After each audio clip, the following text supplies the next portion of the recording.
Nako, breaking news, nagkakagera na nga po, walang inatupag itong mga to, kundi impeachment pa rin ni Sara, no? Yung pakikapakinabangan pa rin ng kanilang mga sarili, no? Dito mo makikita talaga mga kaibigan, dito nyo makikita, sa oras ng kagipitan, sa oras ng sakuna, sa oras ng kalamidad o anumang mga importanteng bagay na dapat unahin ng bayan, dito nyo makikita kung talagang mahal nila ang mga Pilipino. O, isipin nyo ang dapat unahin ngayon at pagpasin, bakit sasabihin, bakit? Hindi ba maraming trabaho ang gobyerno? Bakit ito lang ba mga OFW? Hindi naman. Kaso nga lang, syempre, parang walang sinseridad ang mga maiingay, ha? Ayaw namin sa China.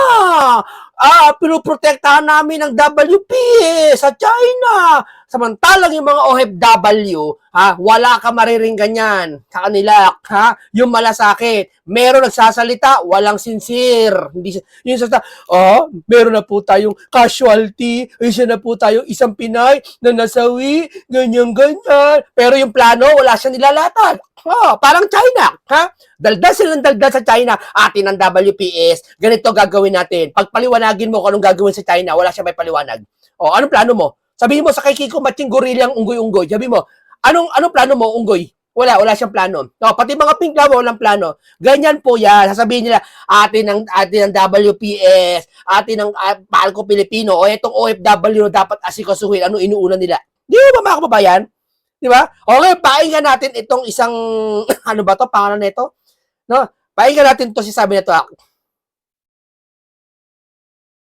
Madam Chair, tatlo po ang nakita nating mga kagagawan or 3 acts.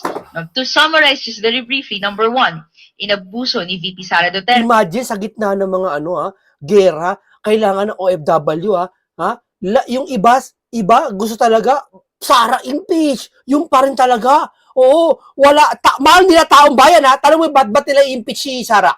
Kasi hindi naman dahil sa di ba yung pastor ng demonyo ba? Yung pastor ni sino yung paano si Atras? Pastor Atras. Kaya daw niya gusto ng impeachment, hindi dahil para si Sara patumakbo sa 2028, para mapanagot daw yon si Sara para sa taong bayan. So, ibig sabihin, kaya gusto nila impeachment para sa taong bayan. Pero itong OFW, taong bayan din naman makikinabang. At ang tutukan ngayon, ito, pati flood control, tahimik sila. Ang kabuuang halat. Puro taong bayan din naman apektado ng flood control, pati ng digmaan na yan. Anya malayo sa Pilipinas. Ano malayo? Indirectly yan, pero tayong tatamaan ng gasolina, kuryente, taas lahat. Ng 612.5 million pesos of confidential funds sa OVP at sa Department of Education mula noong 2022 hanggang 2023. Breaking it down, that's 125 million pesos in 11 days back in December of 2022, and another 375 million pesos in the OVP and 112.5 million pesos in the Department of Education in 2023. Hindi pa rin nasasagot hanggang ngayon kung paano ginastos ang pondong ito, na kahit confidential in nature ay questionable o kaduda-duda pa rin sa pamantayan ng gobyerno. Pangalawa, kaugnay sa pagiging kaduda-duda, isiniwalang bahala din ni VP Sara Duterte ang mga prinsipyo ng transparency and accountability dahil direkta niyang may mga inutos sa kanyang mga tauhan ang paggawa ng mga gawa-gawang dokumento at accomplishment reports kuno para pagmukhaing may pinatutunguhan ang limpak-limpak na pondo na nilaan sa kanyang opisina. Ma'am, hindi lang po si Sara ganyan. Halimbawa, palagay natin ang urakot siya, no? Ano po yung flood control ngayon? Ba't ang tahimik nyo? Ma'am. Dito natin natimbog ang mga katulad ni Mary Grace Piatos at iba pang peking pangalan na tumanggap umano ng confidential funds. At panghuli, inabandona ni VP Sara Duterte ang kanyang tungkulin bilang halal na opisyal dahil binasta-basta niya ang otoridad at responsibilidad ng Kongreso na imbestigahan ang budget ng kanyang opisina. Sa mga sumunod na panahon habang dinidinig ng Kamara ang budget ng OVP, mulat siyang umabsent sa budget hearings at umiwas sa pagsagot sa mga tanong na nagsisiyasat sa kung paano ginastos ang milyong-milyong piso at magkano rin ang dapat ilaan sa mga susunod na taon given yung track record ng spending. Madam Chair, anong ehemplo at mensahe ba ang pinapakita nito sa kabataan?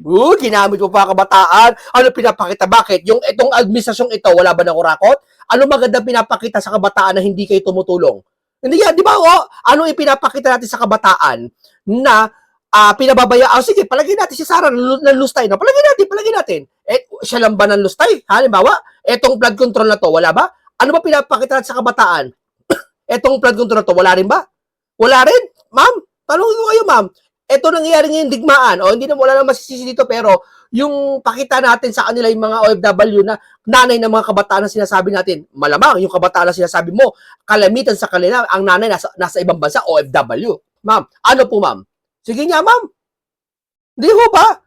Doon nyo makikita kung ginagamit ng talaga ang taong bayan o hindi. Kagaya nila Kiko Matking Gorilla, unggoy-unggoy eh. Di ba? Ginagamit lang yung salitang taong bayan, mahal namin taong bayan. Ang ingay-ingay sa China, pinatanggol. Sa flood control, tahimik. Di ba? Mga papagkunwari itong mga to eh. Bukin na kayo. No? Painggan natin si Vic Rodriguez, no? Painggan natin. Ng piso kontra dolyar. Agad-agad makikita po natin. Ito nga ho yung dahil kataklismo talaga yung magiging epekto nitong nagaganap na nagsimula po ito Israel-US laban sa Iran eh. Pero lumalaganap na po eh. Nagiging regional na po yung digmaan. Hindi po basta conflict po ito, digmaan po ito. Bakit?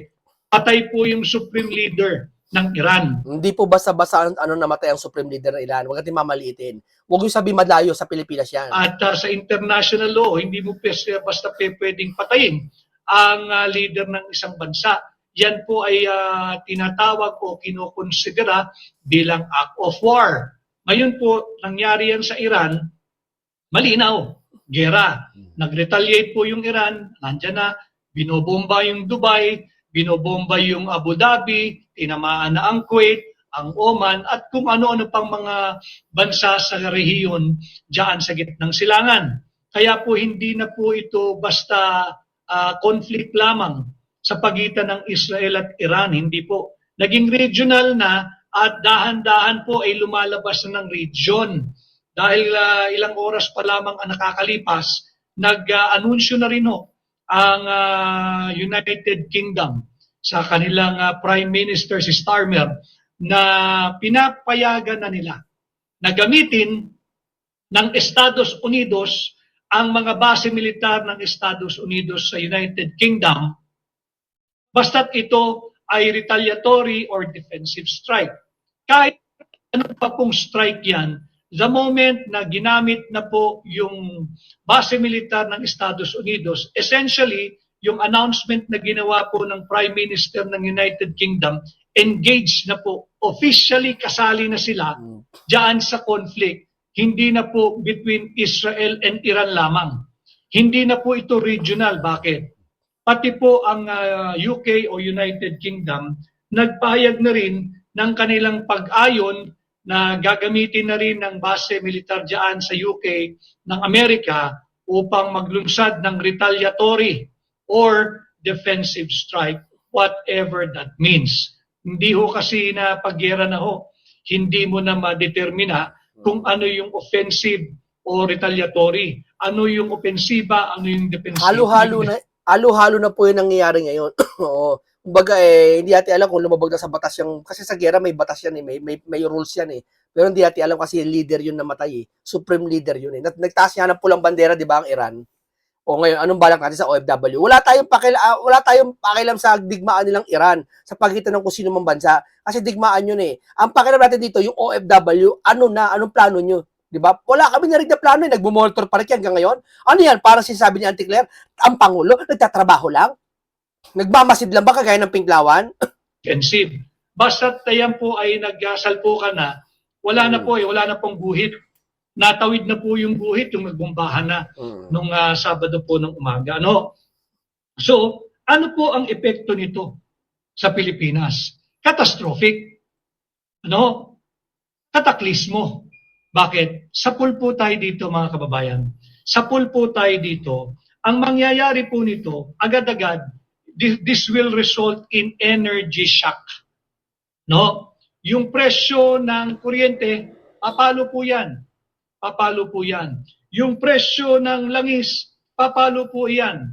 In fact, habang tayo po ay nagla-live, nag-anunsyo na ho ang mga gas company, bukas, mga kababayan, yung may mga sasakyan, magpakarga na po kayo bago ho dumating ang 12 midnight mamaya.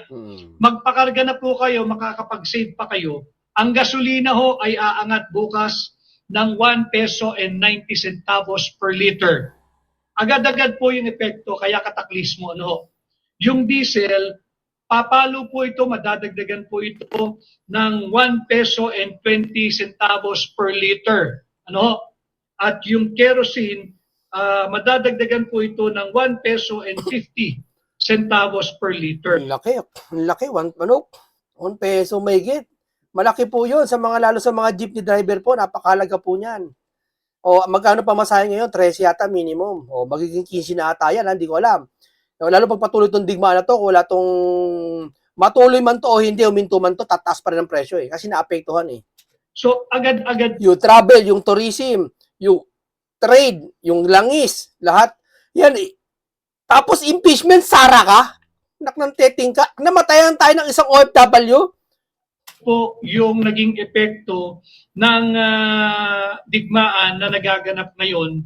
Nagsimula sa pagitan lamang ng Israel at Iran, na backup po niya ay ang Estados Unidos. Naging regional po nung nag-retaliate ang bansang Iran, nagkabombahan sa Abu Dhabi, sa Kuwait, sa Oman, sa Bahrain. Naging regional na po eh. At dahan-dahan na po lumalabas ng region sapagkat kasali na rin po opisyal ang United Kingdom. Incidentally, nais ko pong ipahatid ang aking pagdadalamhati at pakikiramay sa pamilya ng Pilipinong caregiver. Kami dito, nakikirami po kami sa inyo. Nakakaiyak, nakakalungkot. Hindi natin sasabi kung sino may kasalanan, pero nakikirami po kami sa inyo. Sana po sa mga Pilipino, umuwas na kayo sa may mga mag-shelter na kayo, mag-pray lang po tayo. Ito po, pero isa dito sa mensahe na to na nag-post, no? Medyo totoo naman siguro to, no? Na nakinilabutan ng marami dahil niya, isipin mo, nakakaawa, nakakaluha to. Nabasa ko to, naluha ko eh. Na mangingilid-ngilid yung luha ko sa mata eh. Na kaya nagpunta sa ibang bansa to, bukod sa kahirapan ng Pilipinas na walang kakwenta-kwentang mga gobyerno dito, nagsapalaran sa ibang bansa to kasi ando doon ang buhay, ando doon ang malaking sahod. Dito, kaya nga kay Elisan Fernando ng mga manggagawa party list, isinusulong niya yung palaki ng sahod. Hindi, katwiran ng mga tao, walang pera, walang budget ang Pilipinas para palakihin yung sahod. Samantalang kinukurakot harap-harapan sa mga manggagawa. Yung pondo ng bayan, maleta pa, bigayan pa, tapos pitatakpan ng isang pinky. Pitatakpan ng mga kaya nakakagalit eh. Hindi ba nakakagalit yan sa mga pinagagawa ng mga to? Minililang lang nila to? Di ba? Tapos pag may namatay, makikisimpatya kayo. Mga kaplastikan, mga mapagpaibabaw. Nakikiramay po tayo kay Mary Ann de Vera. Ito po yung huling message niya. Sabi niya doon sa isang doon sa text story niya o doon sa My Day ata sa Facebook. Minuto kakapagod tumakbo ng shelter. Siyempre tatakbo-takbo ka. Bakit? Doon ka na lang ba sa shelter lagi? Siyempre pag huminto, balik ka sa bahay mo. Saing ka, doon ka kakain. Tapos pag may sirena na naman, tutunog yung sirena, punta ka na naman shelter, balita daw, hindi daw ata nakapasok ng shelter kasi may iniligtas yata. Parang gano'n, hindi ko alam. Pero, tapos nadamay daw siya sa mga shrapnel. Ata, dun na sawi ang ating OFW. The first OFW casualty in the Middle East has been confirmed. Her name was Mary Ann de Vera. As caregiver Israel, she was attempting to get the person she was charged into a bomb shelter when he was hit by shrapnel. Nakikirami po kami sa iyo, madam.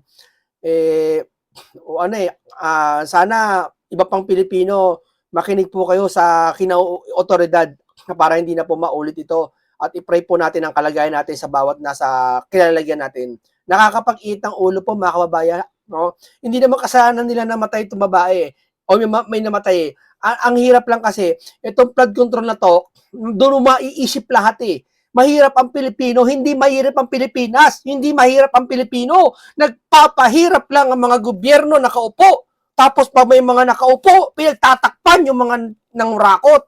Yun ang nagpapahirap po sa Pilipinas po. Hindi po mga saka yung mga durugista, pitatanggol pa yung mga durugista, gagawan pa ng santo, gagawin pang santo, gagawa ng sementeryo. Di ba? Yan mga kakaiba po yan. Yan nagpapahirap sa Pilipino. Ang ingay-ingay sa China. Pagdating sa flood control, tahimik. Mahal nila Pilipino. Hindi nila mahal ang Pilipino. Hindi nila mahal. Maniwala kayo sa akin. Na nasawi po nung bumawi ang Iran na nagbagsak po ng bomba diyan sa Israel. Ito po yung unang ibinalita kahapon ng BBC na ito po yung na-identify nila na yung caregiver na namatay kahapon diyan po sa Israel. May huling mensahe pa sa Pilipino. Facebook niya. Nakakaawa. Naawa ko. No? Nasa pahayagan na rin naman po yung kanyang pangalan.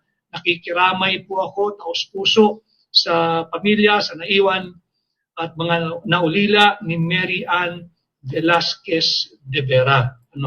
Ito po yung immediate na epekto sa atin ng nagaganap na gera.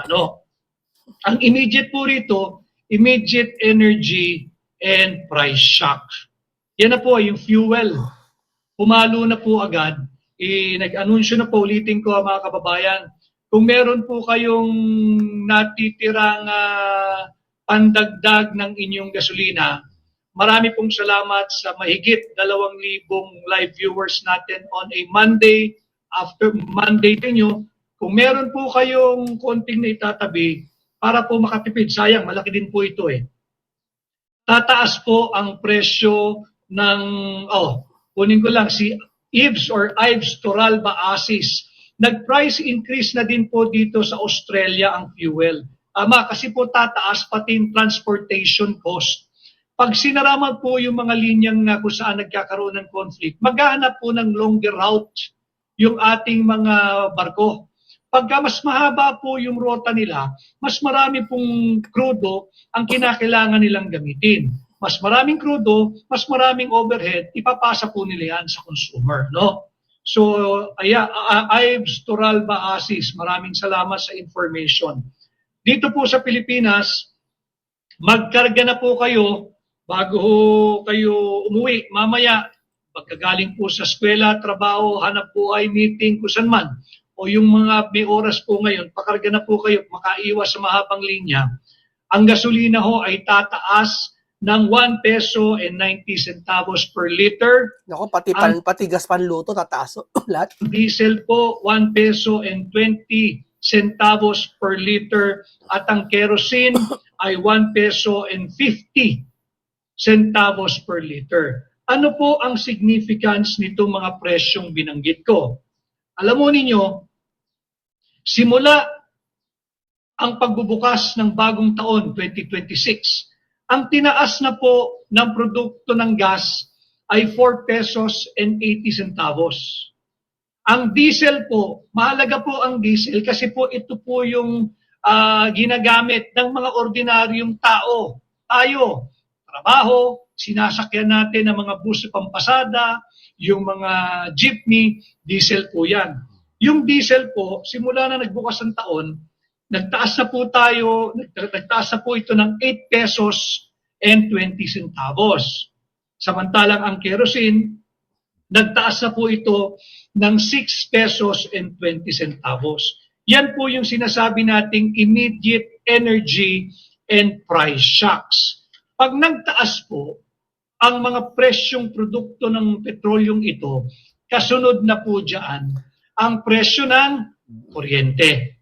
Kaya po talaga Lahat bilihin kasi yung transport, ikaw araw-araw ka naghahatid mula Batangas hanggang Baguio, naghahatid ka gasolina 'yon. Dati ang ginagastos mo sa gasolina doon 5,000 lang. Ngayon magdadagdag ka ng 2,000. So yung 2,000 sa makukunin 'yon. Dito sa sa titinda mo, doon mo ipapatong yung 2,000 mo sa paninda mo. So tataas yung bilihin mo, 'di ba? sa pool, tayong mga Pilipino, well, economically, kahit po tayo'y malayo, inaabot po tayo ng epekto ng gera na nagaganap ngayon dyan sa Middle East. Dahil nga, yung 90% of our fuel or oil needs nanggagaling po iyan sa Middle East. Bakit? sapagkat ang Pilipinas po ay net energy importer. Meaning, yung 90% po niyan ng ating fuel needs, imported po yan. Ngayong nagkakagulo sa gitnang silangan at hindi na lamang po basta regional, pumosisyon na rin na matibay ang United Kingdom. Oh, di naghahanda, para ang Pilipinas, di naghahanda. Nagmo-monitor lang sila. Oh, walang plan yata. At sila po ay bahagi na ng nagaganap na sigalot o gerang ito, sapul po ang mga Pilipino rito. At syempre, tataas po yung production cost. Sa mga manufacturing, tataas po yung transportation cost. Kawawa, muli, hindi lamang po yung mga manggagawa, pati po yung ating mga magsasaka, yung ating mga mangingisda, yung gumagamit ng diesel. Syempre, huwag po nating kalimutan yung ating mga kasamahang driver at operators at samahan ng mga jeepney, public transport, jeepney, bus operators na lahat po ay sapul dito sa pagtaas ng mga pangunahing presyo ng produktong petrolyo. No? Pangalawang epekto po nito, syempre, yung inflationary pressure. Dito muna tayo sa kataklismo sapagkat hindi natin pwedeng ipagbahala ang nagaganap na ito. So, yung iba sasabihin, malayo tayo dyan. Hindi tayo kasali dyan. Kasali po tayo whether we like it or not. Indirectly, for now. For now, indirectly for now. But to a large degree, to a large extent, kasali po tayo dyan directly. Ngayon, directly, bakit? Pag-uusapan natin yung epekto nito sa ating mga halos 2 milyong kababayang Pilipino. Sipi mo, tapos mahal mo taong bayan, pag inaapi ng China, itong OFW, huy, tahimik kayo, impeachment pa rin, Sara. Living, working, and sojourning in the Middle East. 2 milyon po iyan. Grabe, 2 milyong Pilipino, dami niya. Mahigit yan, sir, mahigit yan. Yung mga yung OFW, yung mga buwibisita pa.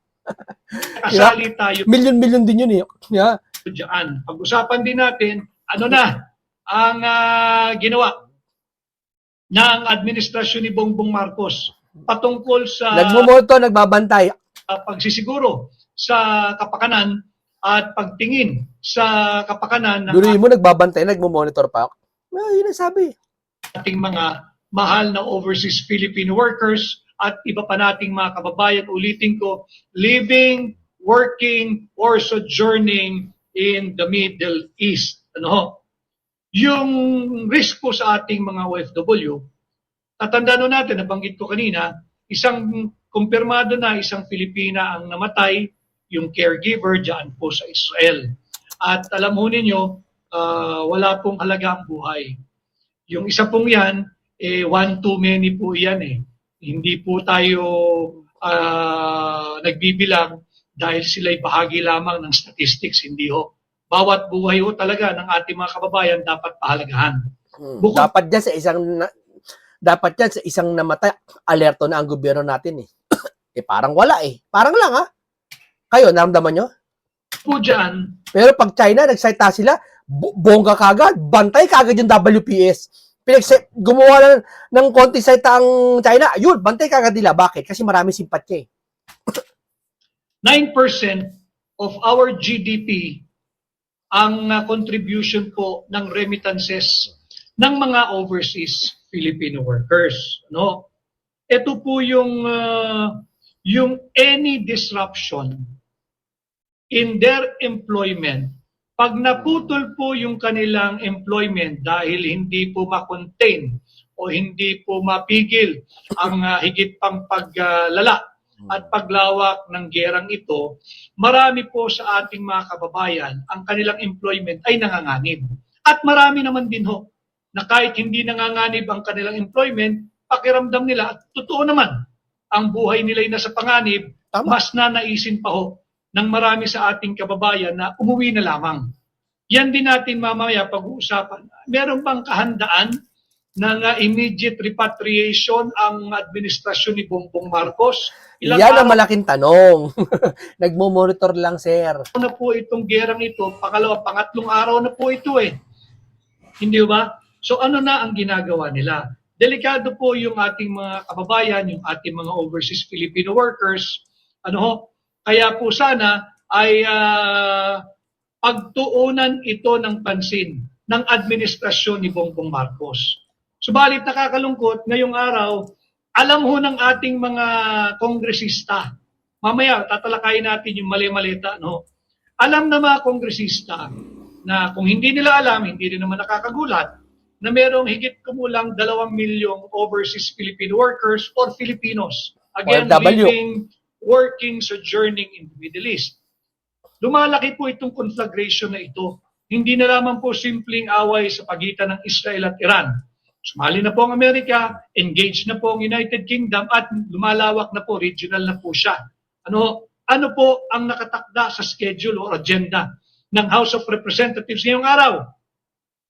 Ang impeachment deliberation pa rin ni Vice President Inday Sara Duterte. Mga kababayan, yung mga mahigit sa 2,000 live viewers po natin, sana ho ay i-share ninyo ang ating live podcast episode ngayon. Yung mga nasa YouTube, yung mga nasa Facebook kulungan, priority po nila ay ang deliberation ng Inday Sara impeachment ngayong araw.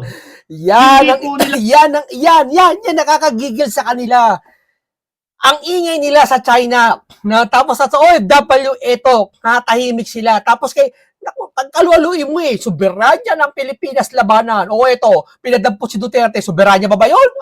Napaka-ano itong mga to? Gusto lang talaga nila interes sa sarili nila, tandaan niya. No, araw na to, March, impeachment ka pa rin.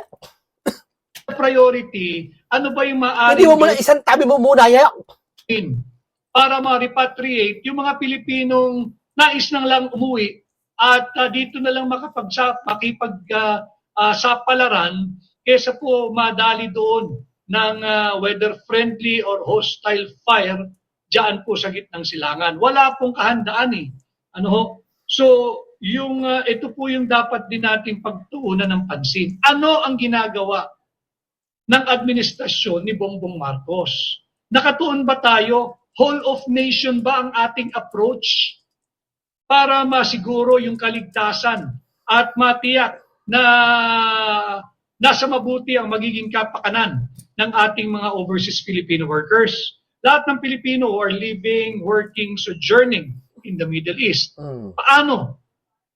Yung mga na-stranded na Pilipino sa iba't ibang panig ng mundo. Paano yung mga na-stranded na returning overseas Filipino workers sa kanilang employer?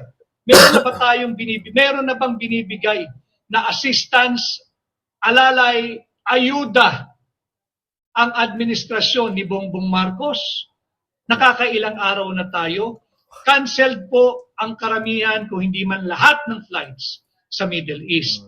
Nagsara po yung napakaraming airspace kasi nga nagpapalitan na sila ng mga missiles at syempre kung ano man ang eroplanong banyaga na pumasok sa airspace mo, talagang mag-aalala ka. Yung papasok sa Pilipinas, yung pupunta doon, malaking lugi yan sa ekonomiya natin. Yung nga lang isang company, magsara ng isang araw lang di ba? Malaking bagay sa kanya yun Ito pa kaya ilang araw wala ng flight. Yung tourism, yung trade, yung gasolina, tataas lahat, yung Pilipino, OFW, walang remittance, lahat. Di ba? Kaya po, kansilado. Tapos impeachment, Sara ka? Mahal mo bayan? Bakit hindi ba bayan yung OFW? Napakaraming flights. Pag kinansila mo po yung napakaraming flights, alam ito nung lagi ko nakakasabay. Pag ako ho ay naiimbitahan sa labas ng bansa, sa eroplano, sa airport pa lamang, yung ating mga seafarers. May mga connecting flights po yan, may mga port of entry po sila, doon sila sasakay. Paano yung kanilang kontrata? Hanggat hindi po sila nakakabalik, nakakasampa ng barko, paano po yung kinabukasan at kakanin ng kanilang pamilya sa pang-araw-araw? Meron na bang ayuda? Meron bang akap? Meron bang AIX? Meron bang 4Ps? At kung ano-ano pang ayuda na handang ibigay ang administrasyon ni Bongbong Marcos. Pati po kasi yung ating mga seafarers, absolutely, they are in harm's way. They are in danger of getting hit by missiles, by hostile or friendly fire coming from wherever they are. kung sino man po ang magpapalipad ng kung anumang bomba o bala, kung sino man po ang aatake o dedepensa. No? Ngayon, speaking of, kaya po inatake ng Iran yung mga karatig, yung mga kapitbahay niya sa rehiyon, sapagkat ang sabi ng Iran, ito ay retaliatory at defensive measure nila. No. Ang inatake nila ay yung mga lugar kung saan merong US military bases. No? Wala naman, hindi nila kalaban ang Oman, hindi nila kalaban ang Dubai, hindi nila kalaban ang Bahrain. Subalit, hindi nila kalaban. Hindi niya nila kalaban pero tinira yung yung UAE, tinira yung 'di ba, yung Doha Catarata, tinira yata yung mga yan eh. So ibig sabihin kahit di maging kaaway, doon yung US base, ibig sabihin wala kang magagawa. Makikipag-away ka na rin. ng Abu Dhabi. Kaya lang, ang pag-atake daw nila essentially is a form of self-defense sapagkat inunahan na nila yung paggamit sa mga US installation or bases na ito. Delikado rin po tayo dyan. Kataklismo po iyan. Bakit? Pansinin po nyo yung nangyayari ngayon dyan sa gitnang silangan. Umatake yung Iran. Inatake yung mga bansa kung saan yung bansang yon is playing host to US military bases. Ang Pilipinas, ganyan din po ang estado. Magandang pag-usapan natin din dito sa ating pamagat. Kataklismo po, huwag nating antay mangyari yun. Because ang Pilipinas ay hosts sa napakaraming US military bases. Meron po ako nakausap na isang journalista nung tayo po'y nangangampanya at sabi niya, hindi naman US bases ang EDCA. Sabi ko, paano hindi naging US base ang EDCA? Nandiyan, ano ba ang definition ng US military base? Hindi ba nandyan yung tropa nila? Nandyan yung installation nila, nandyan yung building nila, at nandyan yung armas nila. Ano ba meron sa EDCA? Di ba nandyan lahat yan? May missile, may sundalo, may armas, merong lahat. So wag na tayong magpaka-demure, wag na tayong magpakunwari inosente o ignorante, yung EDCA ho, US military base. At marami po yan. Sa talaan, siyang yung alam ng Pilipino. Yung ipinaalam sa Pilipino. Pero hindi na po natin alam gaano talaga karami. Marami yan. Sa tingin ko, hindi lang siyam yan. Ngayon, dahil Tapos, galit na galit sila sa China. Galit na galit sila sa China. sa EDCA, we could also be, I'm not saying we are, not yet, and I hope not, but we could also be a target of retaliatory attack. Bakit? Kung mag-preemptive din sila, sabihin guluhin na natin yan bago pa nila magamit. Tama. At mahalaga din pong pag-usapan natin ito in the context of the internal conflict between China and Taiwan. The conflict. Okay, hanggang dito lang po muna tayo mga kasama, mga kamunting kaalaman. Kasi alam nyo, talagang dapat ngayon, hindi naman natin sinabing wag nang asikasuhin yung impeachment niya kung meron man. Ang sa atin lang, hindi natin sila nakikitaan ng pagmamalasakit sa Pilipino Bakit? Kasi lagi nila sinasabi para sila sa taong bayan. Pero yung sa mga ganitong pagkakataon na lagi yung sinasabi sa taong bayan, ito yung dapat inaasahan namin na para sa kayo sa taong bayan. Tama, mali. Pero nasaan na sila? Wala, tahimik sila. Tahimik sa flood control, nagmamasid sila. Hanggang kailan kayo nagmamasid? Pag 2028 na, doon na kayo magkikilos. Doon na kayo, malapit na eleksyon, maglalangoy na kayo sa baha, kakain na kayo ng fishbowl, vendor. Di ba kayo naman gaya ng mga politikong pa-plastic? Okay, maraming salamat po sa inyo. Nakikirami po tayo kay Mary Ann de Vera, sa pamilya niya, at sa iba pang mga Pilipino diyan sa Middle East na maapektuhan ng mga pagsabog o ano. Okay, maraming salamat sa inyo. Mag-ingat lagi sa inyo mga OFW. Paalam po sa inyong lahat.